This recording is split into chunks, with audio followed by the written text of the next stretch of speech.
everyone, welcome to my channel The Tooth Fairy, and our today's topic is Apert syndrome. Other name is acrocephalosyndactyly. So let's start.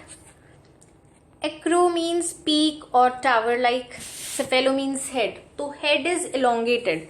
Syn means fused and dactyly means digits of finger. तो fused fingers होंगी पैरों की और हाथों की.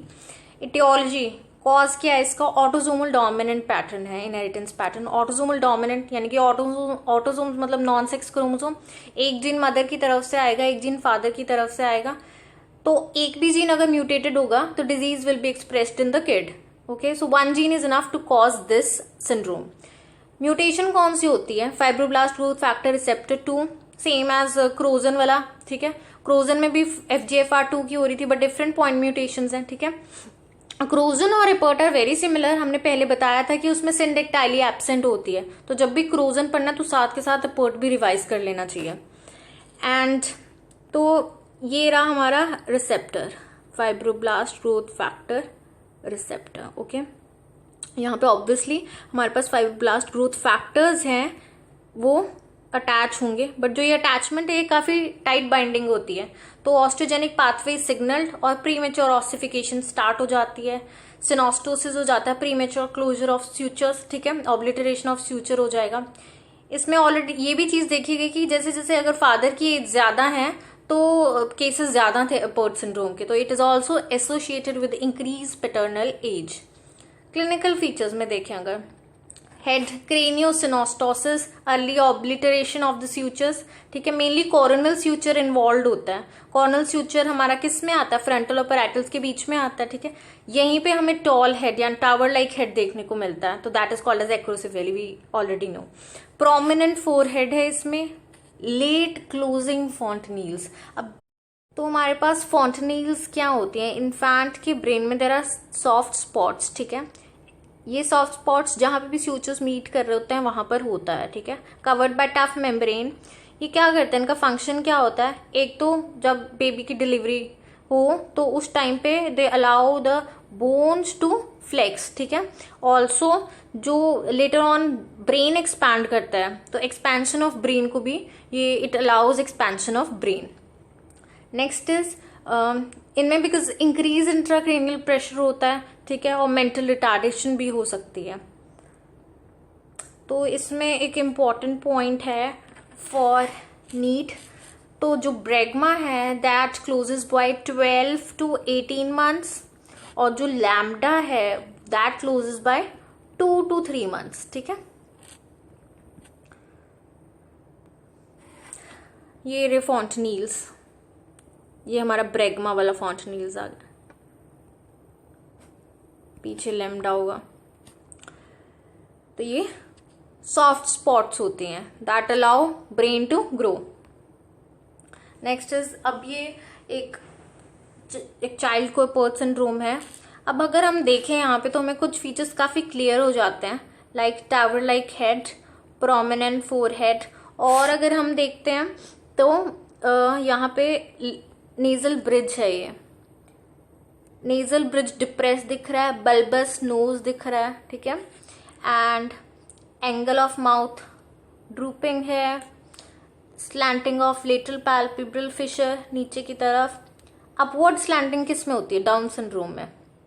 ठीक है, और जो लो सेट ईयर्स हैं, ठीक है, नॉर्मल से नीचे हैं. ठीक है, तो ये लो सेट ईयर्स हो गए. और क्या हमें यहाँ दिख रहा है? और इसको एक ट्रेपेजॉइडल शेप ऑफ लिप्स भी बोलते हैं. यहाँ पे ट्रेपेजॉइडल शेप. ओपन माउथ दिख रहा है यहाँ पे.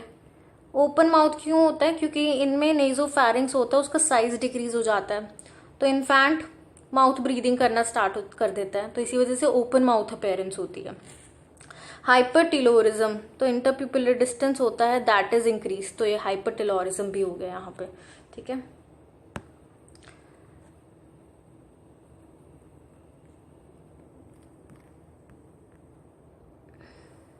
यहाँ पे हम देख सकते हैं कि कितना एलोंगेटेड है, ये पिलर लाइक हेड है. नेक्स्ट इज आईज में हम यहाँ देख लें, प्रोप्टोसिस यानी कि प्रोट्रूजन है. ठीक है, प्रोप्टोसिस कब होती है? जब ऑर्बिट में स्पेस कम है, शेलो ऑर्बिट्स है ना. डाउनवर्ड स्लैंटिंग पैल्पेबल फिशर्स वो भी हमने देख लिया। विजुअल लॉस क्यों? क्योंकि प्रोप्टोसिस रहती है, ठीक है, प्रोप्टोसिस है तो आईज ऐसे खुली सी रहती है हमेशा, तो अनप्रोटेक्टेड एनवायरनमेंट है वो आईज के लिए, उससे विजुअल लॉस हो सकता है। Then we have mid face, mid face retruded है, हाइपोप्लास्टिक है। नोज में डिप्रेस नेजल ब्रिज हमने पढ़ लिया। शॉर्ट एंड वाइड नोज है, शॉर्ट एंड वाइड, यहाँ पे बल्बस नोज है ये, ठीक है। Depressed nasal bridge. Parrot beak appearance है नोज की, ठीक है। नेजोफैरिंग्स का साइज कम हो जाता है, इससे रेस्पिरेटरी डिस्ट्रेस यानी कि ऑब्स्ट्रक्शन हो जाती है ब्रीदिंग में।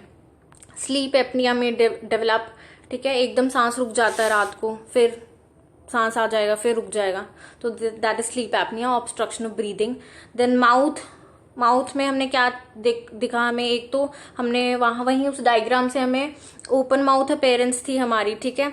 दूसरा था हमारा एंटीरियर ओपन बाइट होगी, okay, open mouth appearance, anterior open bite. Drooping angles of mouth भी हमने देख लिए थे। एंड पैलेट हाई आर्च्ड है, ओके। और ये जो डायग्राम्स है, अब इसको इमेजिन करना है कि ये पैलेट है, ठीक है। तो हमने लेटरल स्वेलिंग्स उसमें भी पढ़ी थी हार्ड पैलेट पे क्रोजन सिंड्रोम में। तो जो ये लेटरल स्वेलिंग्स हैं, इनकी वजह से बीच में एक स्यूडोक्लेफ्ट जैसी अपीयरेंस होती है। तो ये तो होता है हार्ड पैलेट पे। जो ये हमारा क्लेफ्ट है that is on soft palate. ऊपर वाला है pseudo cleft, this is cleft, okay, that one is false cleft. ये सॉफ्ट पैलेट पे है। यहाँ से हम क्या देख रहे हैं, ये bifid uvula, okay. When ever you see your self in a mirror, open your mouth and you will see a structure hanging, तो वो दैट इज यूवुला। तो वहां पे ये बाइफिड यूवुला हो सकता है, ठीक है। बाकी एंटीरियर ओपन बाइट हमने देख लिया था। क्लास 3 है, मैंडिबल हमें आगे की तरफ दिखेगा, ठीक है। वी शेप्ड आर्च है, नैरो आर्च है क्योंकि मिड फेस हाइपोप्लेजिया था, मिड फेस रिट्रूडेड था। क्राउडिंग दिखेगी मैक्सिला में, वहीं पे डिलेड इरप्शन ऑफ टीथ होगा। शावल शेप्ड इंसाइजेस क्या होता है, इसमें क्या होता है कि जो हमारे मार्जिनल रिज है वो काफी प्रोमिनेंट होगा, रोबस्ट होगा, और जो लिंगुअल फोसा है दैट विल बी डीपेंड, ठीक है। और जो मार्जिनल रिजेस हैं वो प्रोमिनेंट होंगे, ठीक है। तो ऐसे स्कूप्ड अपीयरेंस होगी, आइसक्रीम स्कूप्ड अपीयरेंस भी कह देते हैं। तो दिस इज शावल शेप्ड इंसाइजेस। उसके बाद ईयर्स में हमने वहां पढ़ा था लो सेट ईयर्स थे, ठीक है। मिडल ईयर के इन्फेक्शन हो सकता है, हियरिंग लॉस भी हो सकता है। लिम्स एवरेज हाइट है जो पर्सन की वो कम होगी। इसमें एक चीज थी, एक्ने इरप्शंस दिख सकती हैं, acne like eruptions on forearm, ठीक है, ये भी दिख सकता है इसमें। सिंडिक्टाइली थी, हैंड्स एंड फीट की। अब इसमें भी सिवेरिटी डिपेंड करती है, ठीक है। Syndactyly of hands is called as mitten hands and feet is sock feet, ठीक है। ऐसे लगते हैं क्योंकि इसमें देखो आप सेकेंड, थर्ड, फोर्थ तीनों फिंगर्स हैं जो हमारी डिजिट्स हैं वो ज्वाइन करके हैं, वो फ्यूज करके हैं। ये कॉमन सिंडिक्टाइली होती है सेकेंड, थर्ड और फोर्थ डिजिट की, ठीक है। अगर फीट के लिए होगा तो वो सॉक फीट है। अब इसमें अगर सिवियर केस होता है तो रोजबर्ड अपीयरेंस होती है। रोजबर्ड अपीयरेंस में क्या होता है, all digits are fused and there is one term synonychia. Synonychia में क्या होता है कि जो नेल्स होते हैं वो फ्यूज हो जाते हैं, नेल्स भी फ्यूज हो जाते हैं, ठीक है। और जो रोजबर्ड अपीयरेंस है उसमें सिर्फ एक ही नेल दिखता है, बाकी सारे फिंगर्स उसमें हो जाते हैं फ्यूज। यू कैन सी है सब फ्यूज हो गया इसमें, ठीक है। देन इस वाली पिक्चर में देन अच्छा यहाँ फोर आर्म्स पे एक्ने लाइक इरप्शंस हैं, ठीक है। और बाकी अदर फीचर्स आर हाइपरहिड्रोसिस यानी कि excessive sweating, atrial septal defect, ventricular septal defect, pulmonary stenosis, ये सब भी हो सकता है। Next is treatment. ट्रीटमेंट सारा as same as Crouzon syndrome. Craniectomy to release intracranial pressure, ठीक है। और मेंटल रिटार्डेशन भी ठीक रहेगी अगर फर्स्ट ईयर ऑफ लाइफ में हम क्रेनियोसिनोस्टोसिस को ट्रीट करेंगे। Then because our mid face was retruded, okay, तो frontofacial and mid facial advancement करनी पड़ेगी. Orthodontic therapy for all the malocclusion, class 3 malocclusion थी इसमें हमारे पास. प्लास्टिक सर्जरी करनी पड़ेगी to separate the fused fingers. Okay, thank you guys. I hope you easily understood the topic. That's all for today. Happy learning.